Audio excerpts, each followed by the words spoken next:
గురుగారు, ఈ నవరాత్రులలో 5వ రోజు ఏ అమ్మవారిని పూజించుకోవాలి?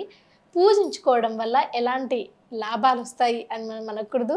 ఇప్పుడు చాలామంది లాభాల కోసమే పూజిస్తారు కాబట్టి, సో, ఎలా పూజించాలి? ఎలాంటి ఫలితాలొస్తాయి? అలాగే ఆ రోజు పూజించే అమ్మవారి విశిష్టత కూడా తెలియచేయండి. తప్పకుండా. మహాలక్ష్మి అమ్మవారి అవతారము. లేత గులాబీ రంగు వస్త్రాలు అమ్మవారికి సమర్పించాలి. ఎర్ర గోధుమ రవ్వ. హ్మ్. గోధుమ రవ్వల్లో తెల్ల గోధుమ రవ్వ, ఎర్ర గోధుమ రవ్వ 2 రకాలున్నాయి. హ్మ్. ఎర్ర గోధుమ రవ్వతో కూడినటువంటి నైవేద్యాన్ని అమ్మవారికి అంటే అది కూడా పాయసం టైప్ ఉండాలి. హ్మ్. ఆ విధంగా తయారు చేయాలి. బెల్లంతోటో దేంట్లోనో పంచదార వేసి తీపితనంగా ఉండేట్టుగా చేయాలి. అలా అమ్మవారికి నివేదన చేయాలి.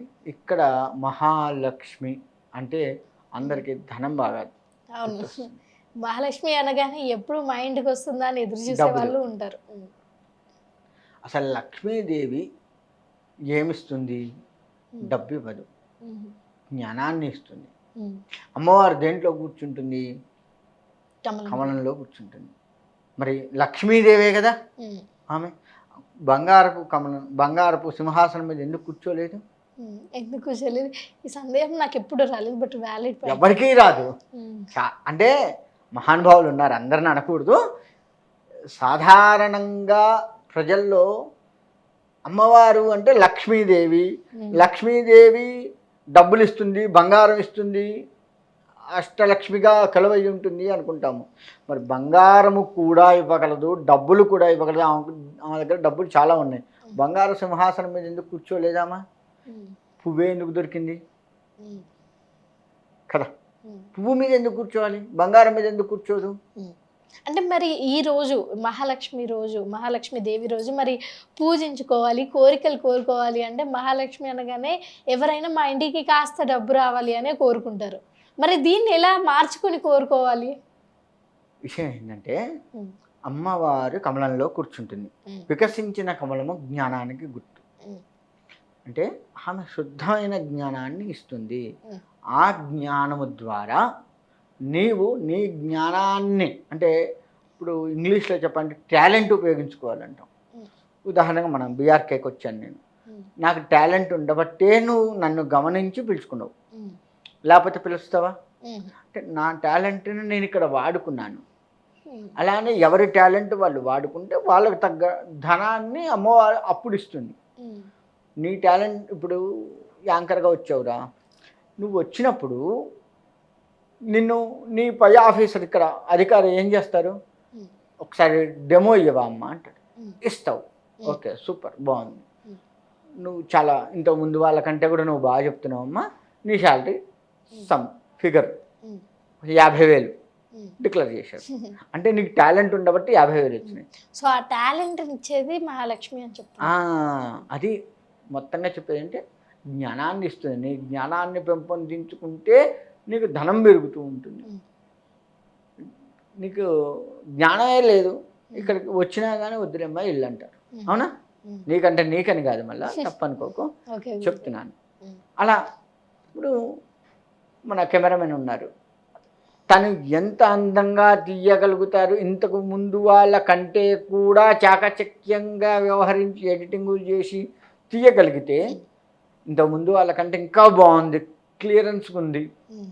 వీడియో ఫోటోగ్రఫీ బాగుంది అని చెప్పేసి అనుకుంటారు. అంటే అక్కడ టాలెంటే కదా. హ్మ్. ఎడిటరు ఎవరో పెట్టిన ఫోటోలు పెట్టకుండా, లక్ష్మీదేవి అనగానే పాత ఫోటోలు ఏవో పెట్టకుండా కొత్త రకమైన అమ్మవారిని అక్కడ పెట్టి చేస్తే కొత్తదనంగా పెట్టాడు ఎడిటర్ ఈరోజు అని. మీ వల్ల మాకు తెలిసిన ఒక విషయం ఏంటి అంటే, మహాలక్ష్మి దేవి అనగానే ఆ రోజు నవరాత్రులలో 5వ రోజు దేవతని డబ్బులివ్వండి అని కోరుకోకుండా మాకు కొంచెం జ్ఞానాన్ని ఇవ్వండి అని కోరుకుంటే అది ఎంతో కొంత మేలు చేస్తది అని అర్థమైంది. అంతే.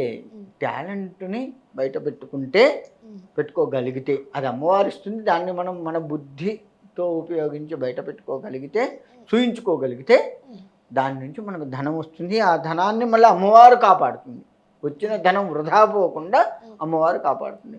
ఇక అమ్మవారు ఈ రకంగా చెప్పుకోవచ్చు. అమ్మవారు పువ్వులో కూర్చుంది. హ్మ్.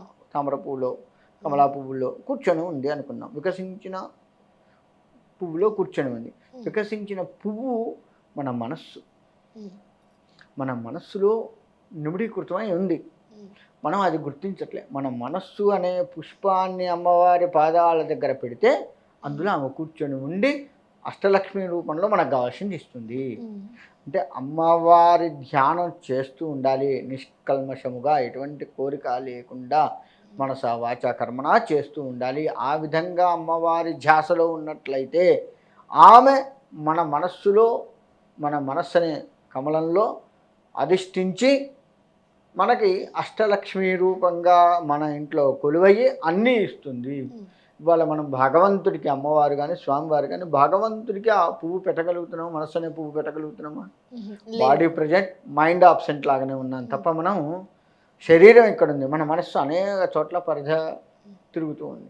అలా కాకుండా దాన్ని ఎక్కడెక్కడికి పోయిందో అక్కడి నుంచి తీసుకొని వచ్చి ఒక దగ్గర మనస్సుని నేను దీనికోసం కూర్చున్నాను, దీనికోసం సంకల్పించాను, ఈ అమ్మవారి మీదనే ధ్యాసకు నువ్వు రావాల్సిందే అని కట్టడి చేసి కనుక కూర్చోబెడితే అది వెళ్తున్న ఎన్నిసార్లు వెళ్తే అన్నిసార్లు దాన్ని తీసుకొచ్చుకొని ఉమ్, కూర్చోబెట్టగలిగితే ఖచ్చితంగా అది ఇంకా పోవటం బంద్ చేసి అటు ఇటు తిరగడం బంద్ చేసి అమ్మవారి వైపే తిరుగుతుంది. ఉమ్, అమ్మవారి చుట్టూ తిరుగుతుంటుంది, ప్రదక్షిణలు చేస్తుంది. తద్వారా మనం అమ్మవారి ధ్యాసలోకి వెళ్ళి అమ్మవారు ఇచ్చే ప్రతిదీ మనం ఆస్వాదించగలుగుతాం. అమ్మవారి అనుగ్రహాన్ని పూర్తి స్థాయిలో ఆస్వాదించగలుగుతాం.